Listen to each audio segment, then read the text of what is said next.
We're going to end our event today with looking at two of the sectors which are doing extremely well. The first one, container ships, the second one, dry bulk frenzy. Um, the US economy is vital for the former. The Chinese economy is vital for the latter. We have a discussion now by Mr. Kelvin Tay, Regional Chief Investment Officer of UBS. And Kelvin is going to give us a discussion on shipping and trade growth and a look at leading indicators on both the US and the Chinese economies. Kelvin, please.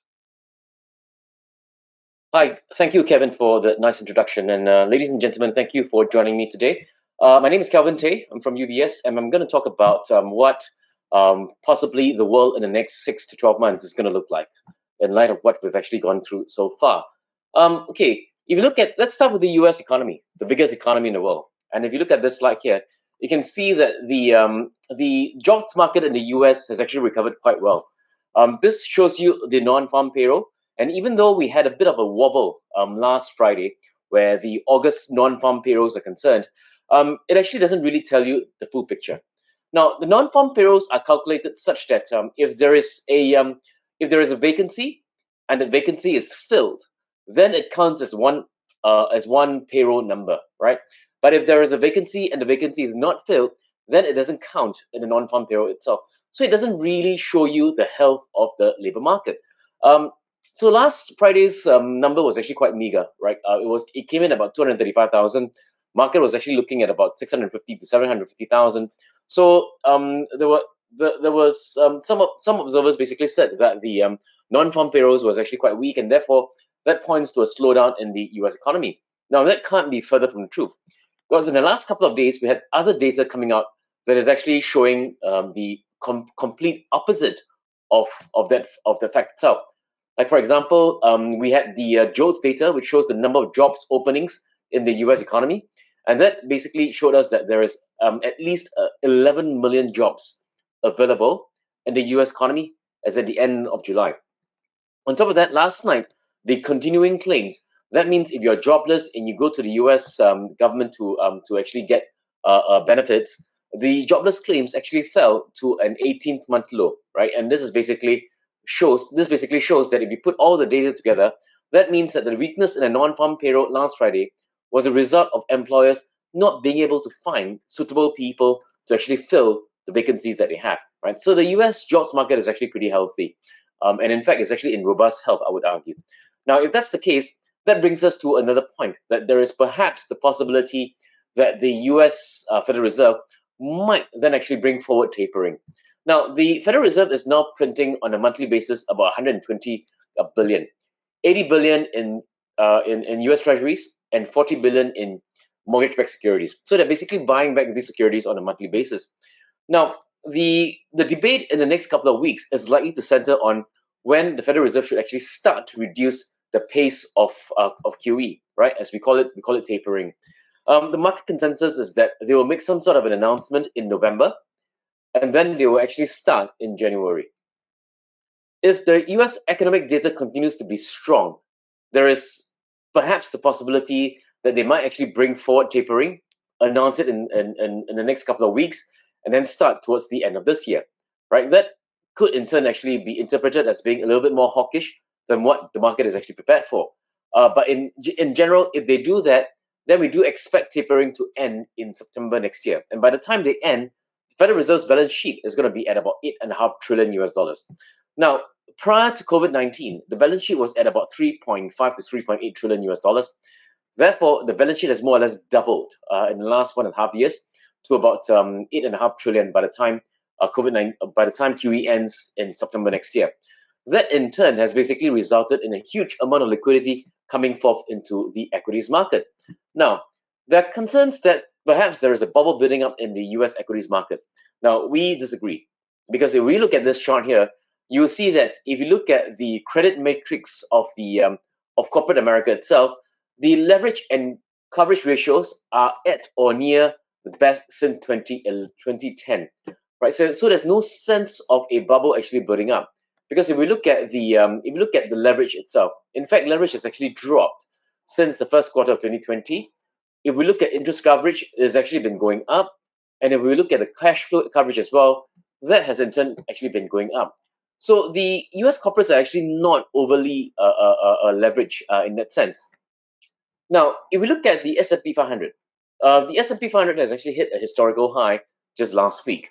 If you look at the numbers here, the S&P 500 is actually up 30% from the pre-COVID-19 high back in February 2020.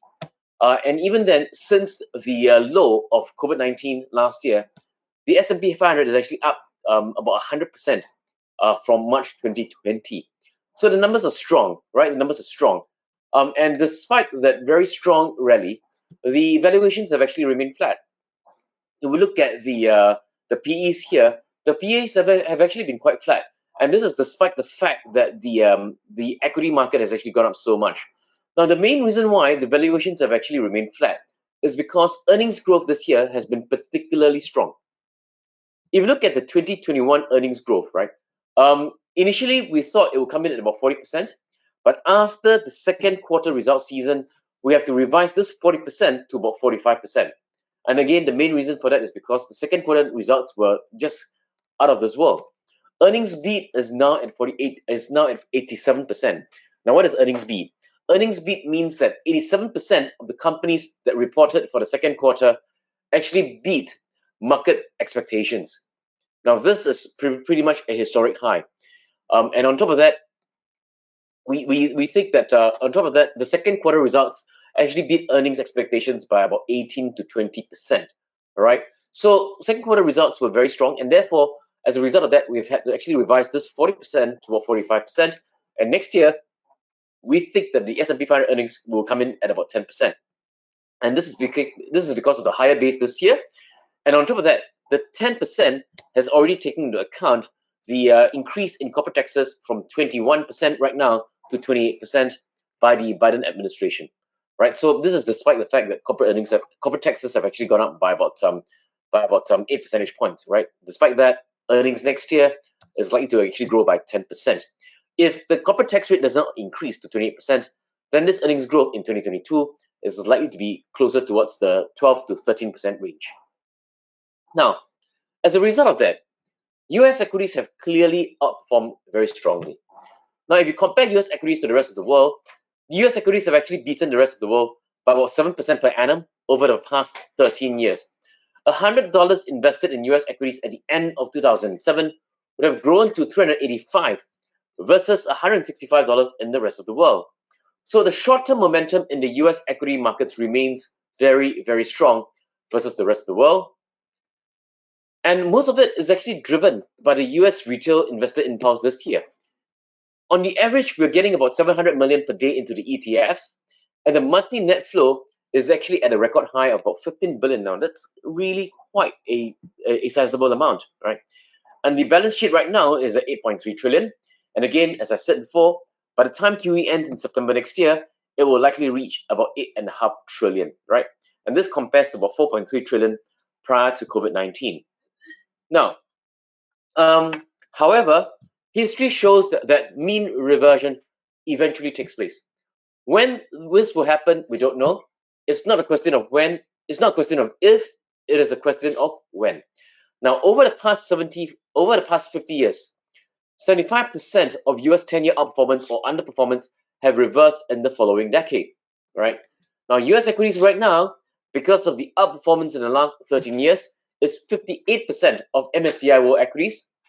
Other developed markets are at 29%, and the emerging markets is at 13%, of which China is at 5%. So China's allocation is actually very, very low, despite the fact that China is the second biggest stock market in the world at the moment. Now, the emerging markets might struggle over the short term because they haven't been able to get COVID-19 under control. And on top of that, the vaccination levels in the emerging markets is actually quite low compared to Europe and the US. But the good news is that institutional holdings of emerging market equities is actually now pretty low. So that means that the downside risk is actually quite mitigated to a large extent.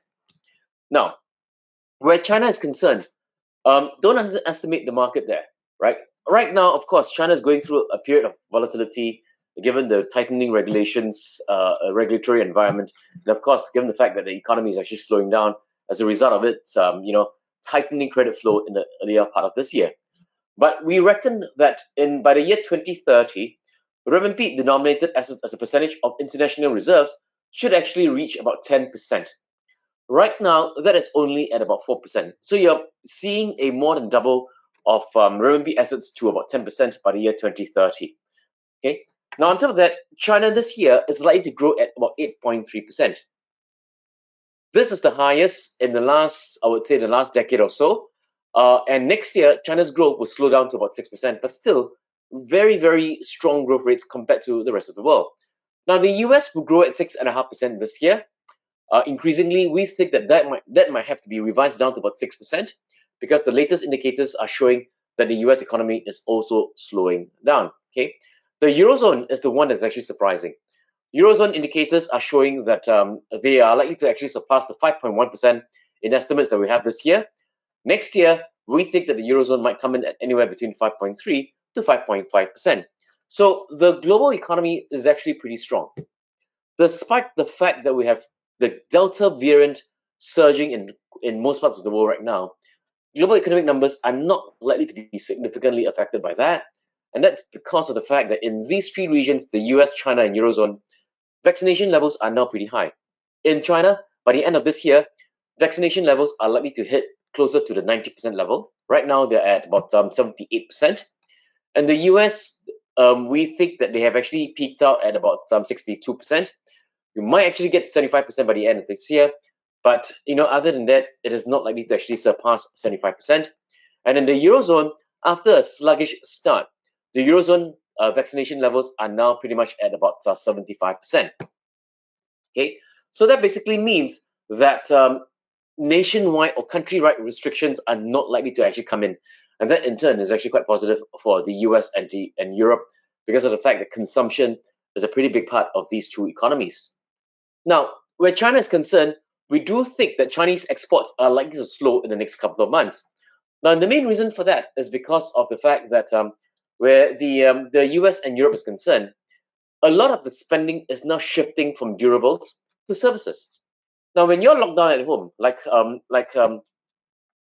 for pretty much of last year, what you do is that your spending is shifted to durables, right? So you start buying a lot of laptops, tablets, keyboards, mouse, monitors, printers, etc. All that has to be manufactured, and a lot of it is actually manufactured in Asia, right? Particularly the consumer electronics industry. Now, as a result of that, exports from Asia were particularly strong. China, Korea, Taiwan, Japan, Singapore, Thailand, Malaysia, exports were very, very strong since COVID-19 struck last year.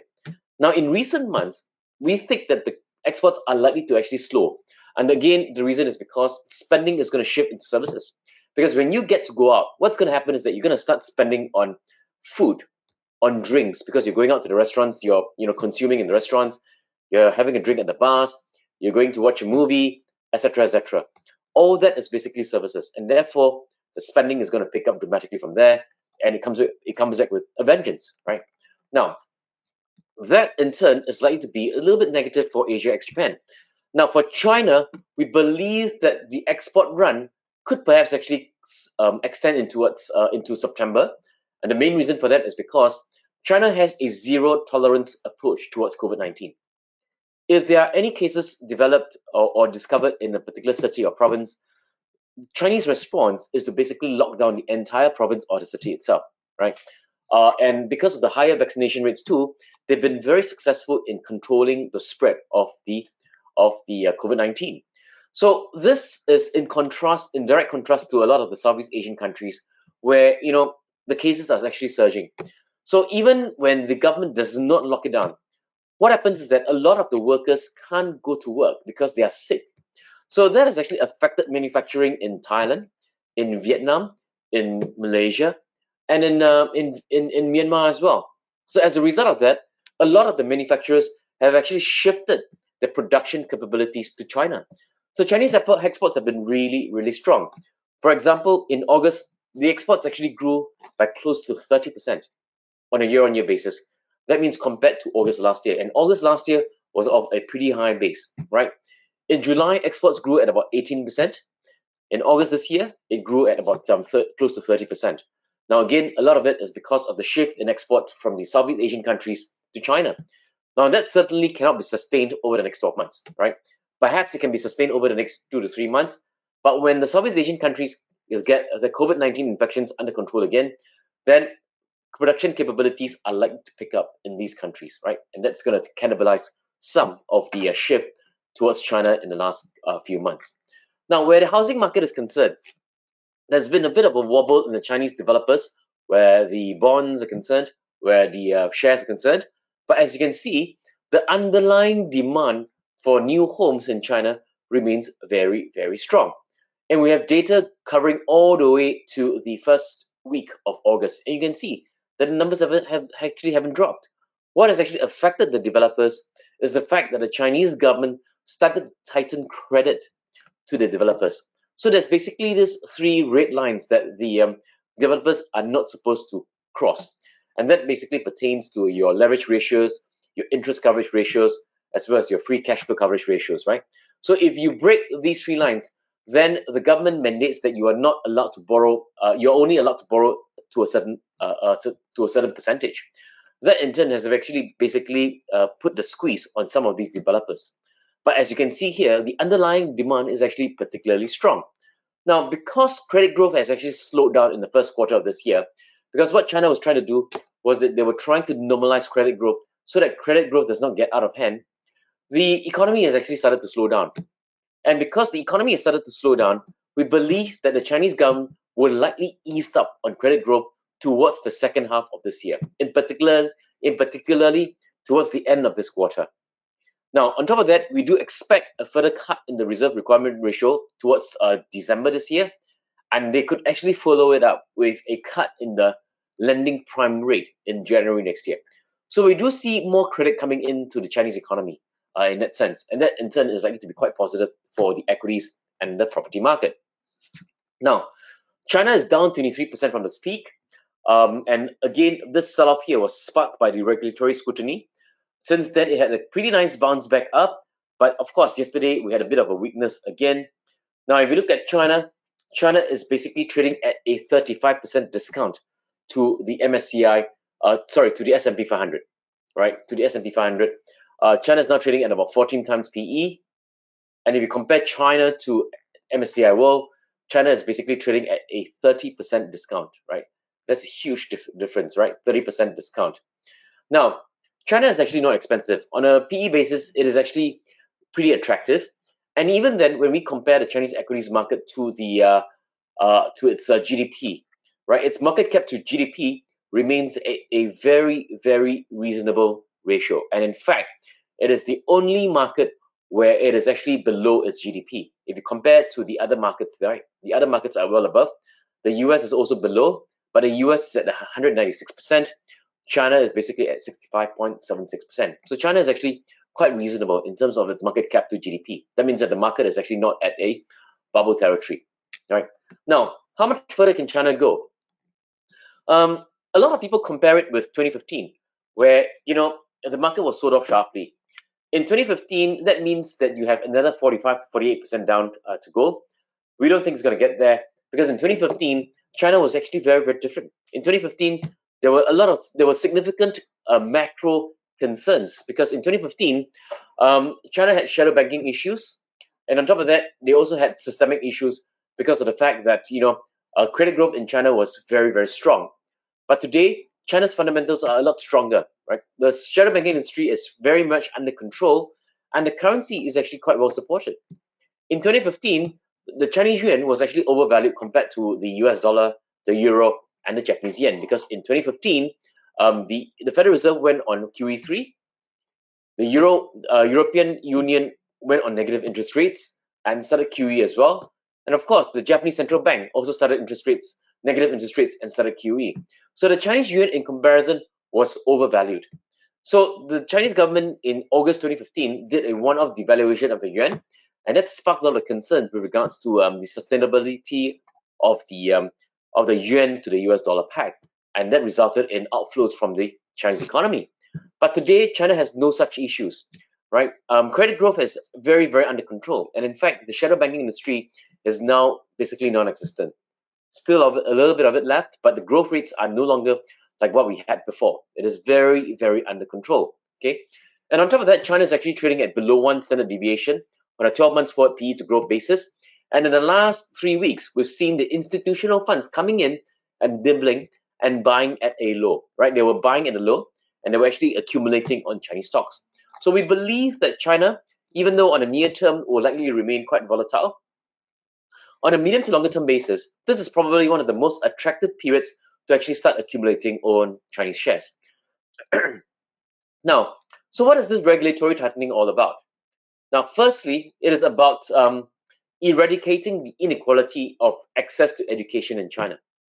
Now, China, it is not only China that has this issue, right?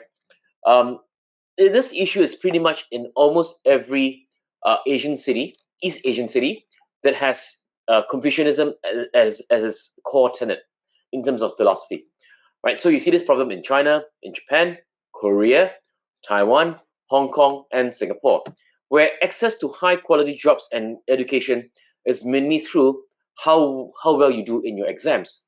Now, when that happens, it becomes a significant issue because after school tutoring is actually expensive, and it increases the disparity between the high income families with the low income families, within the tier 1 cities and the other cities, between the city and the rural areas.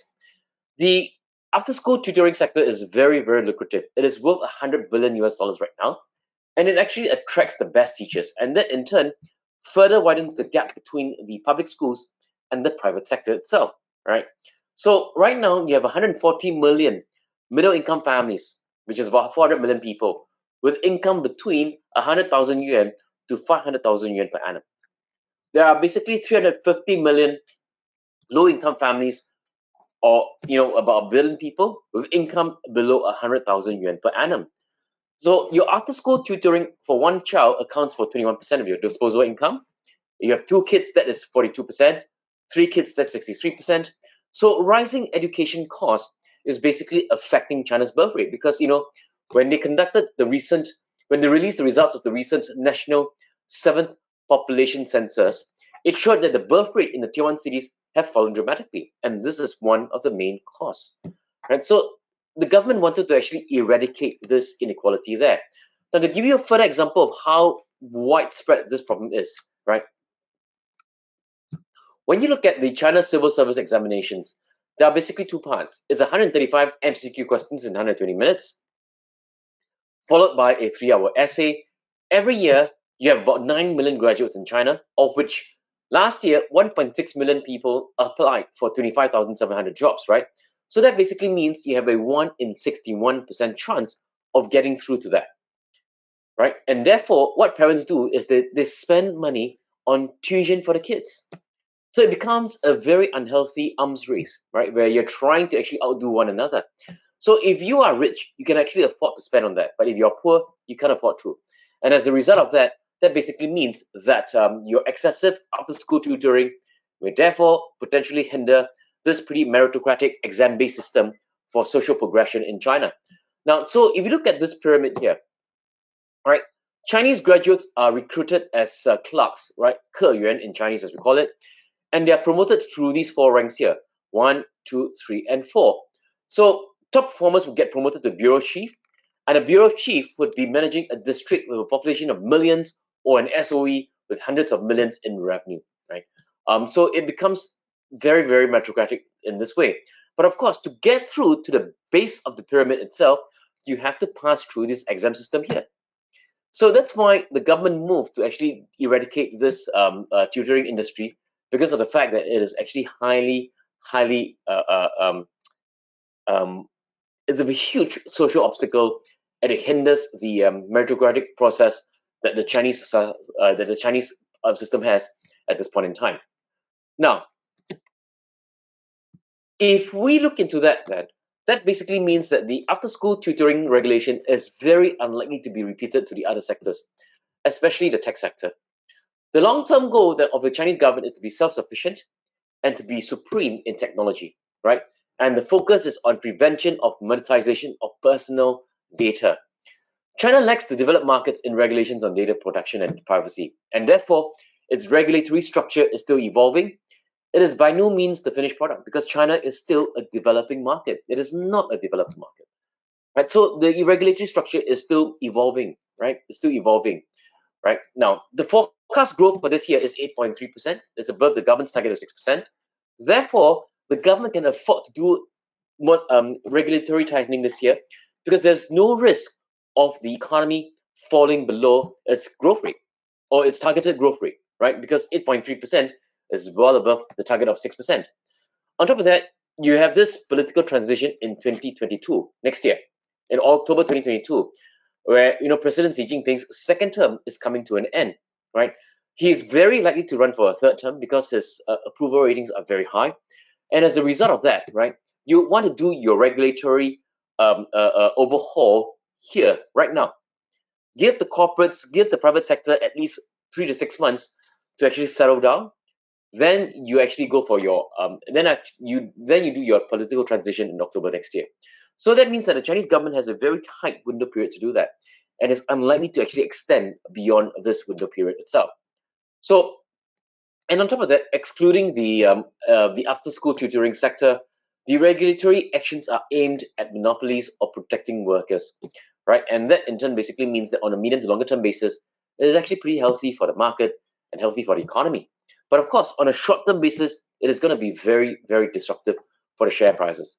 And again, that presents us with some very, very distinct opportunities. Okay.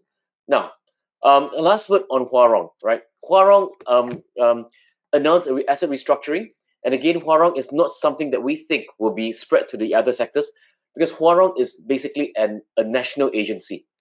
Okay, it is a state-owned enterprise, and in fact, the government has actually come in to announce that there will not be any default. They will, in fact, basically restructure some of the. They will not restructure some of the debt, and it actually has ample liquidity to pay down its future debt. Right. So Huarong is an issue that's actually already been settled, and we therefore do not think that this will result in systemic risk. Okay. So with that, I come to the end of my presentation. Thank you very much for having me, and I look forward to perhaps meeting you in person next year, whether it's in London, in Athens, or in Singapore. And keeping my fingers crossed there. Thank you very much.